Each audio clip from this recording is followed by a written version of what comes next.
ప్రియ దేవుని పిల్లరా, దేవుని సంగమా,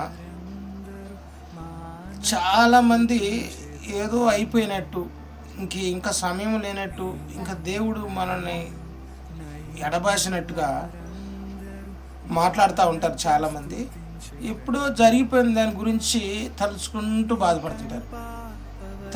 జరిగిపోయిన దాన్నే చూసుకుంటూ, ఆహా ఇది ఇట్లా అయితే బాగుండు, అది అట్లా అయితే బాగుండు, ఇది కాలేదే, ఇది ఎందుకు కాలేదు, వీటిని తలుచుకుంటూ బాధపడిపోతుంటారు. కానీ దేవుడు చెప్పింది ఏంటంటే అది మనం గ్రహించము. ఇది నాకు అది జరగాలే, నేను దేవుణ్ణి నమ్ముకున్నాను, ప్రార్థన చేసుకున్నాను, ఇది కాలేదు, నాకు అది కాలేదని ఆ మనోవేదన అంతే.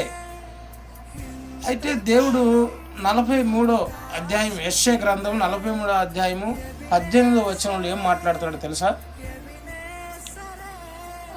మునుపటి వాటిని జ్ఞాపకం చేసుకొనకుడి, పూర్వకాల సంగతులను తలంచుకొనకుడి. ఇదిగో నేను ఒక నూతన క్రియ చేయుచున్నాను, ఇప్పుడే అది మొలుచును, మీరు దాన్ని ఆలోచింపరా?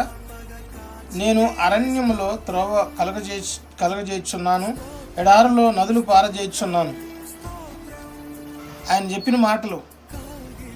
మునుపటి వాటిని తలంచుకోవద్దు, జ్ఞాపకం చేసుకోవద్దు నా పిల్లలారా అని ఆయన చెప్తుంటే, మీరు ఎప్పుడు కూడా ఆ జరిగిపోయిన వాటినే తలంచుకుంటూ బాధపడుతూ ఎంతో దుఃఖపడుతూ ఉంటారు.